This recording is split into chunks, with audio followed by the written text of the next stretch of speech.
Himpunan Lembaga Pelatihan Kerja Seluruh Indonesia HILSI melantik pengurus DPD HILSI Bali dan DPC HILSI Kabupaten Kota. HILSI diharapkan bukan sekedar membentuk lembaga pelatihan kompeten, namun memikirkan output SDM yang dihasilkan.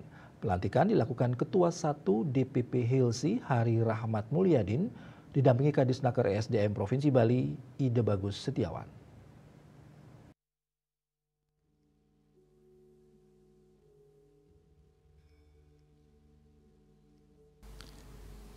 Ketua 1 DPP HILSI Hari Rahmat Mulyadin mengatakan, Bali selalu menampilkan hal yang luar biasa, di samping menciptakan lembaga pelatihan yang kompeten dan juga adanya penandatanganan dengan stakeholder terkait, sehingga output yang dihasilkan bisa terjamin kualitasnya.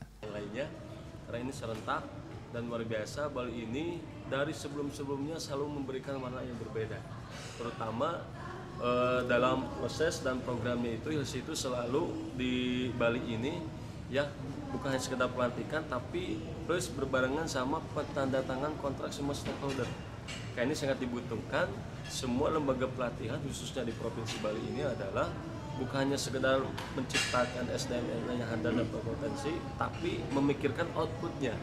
Sementara Ketua DPD HILSI Bali mengatakan akan segera melakukan review kurikulum sehingga sesuai kebutuhan industri dan mendorong LPK berbenah bersama HILSI Bali membangun generasi emas yang kompeten dan berdaya saing global melalui pelatihan yang berkualitas.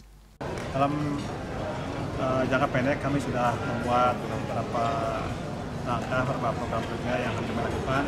Yang pertama adalah bagaimana kami bersama-sama membangun mindset mengelola LPK dan meningkatkan pemahaman bagaimana mengelola LPK, saling sharing antara LPK satu dan LPK yang lainnya. Yang kedua, kami berencana juga mereview kurikulum dengan industri bersama-sama agar kurikulum kami sesuai dengan kebutuhan industri. Kepala Dinas Ketenagakerjaan dan Energi Sumber Daya Mineral Kadisnaker Provinsi Bali Ide Bagus Setiawan mengapresiasi HILSI Bali dan ada sinergi pemerintah dunia usaha dari hulu ke hilir sehingga bisa membangun dan menghasilkan tenaga kerja yang kompetitif.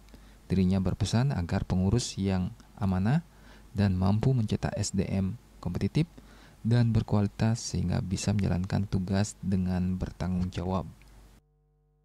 Di hilir bisa mendapatkan peluang kerja yang sesuai, yang nantinya tentunya akan mengarah ke taraf hidup, NPK yang tepat dengan kompetensi yang tepat, tentunya tidak hanya dari sektor tourism, tidak hanya dari sektor hospitality, tetapi nantinya juga ke berbagai sektor. Pengurus DPD HILSI Bali 2023-2028 Pelindung Gubernur Bali, Dewan Pengarah Nengahyasa Adi Susanto, Ketua Anak Agung Widnyana, Wakil Ketua Nimade Ernita Kurniawati. Dilanjutkan dengan pengukuhan pengurus DPC HILSI Kabupaten Kota. Pada kesempatan ini juga diadakan MOU dengan 52 hotel yang bekerja sama dengan HILSI. Agus Sudiatmika, Bali TV.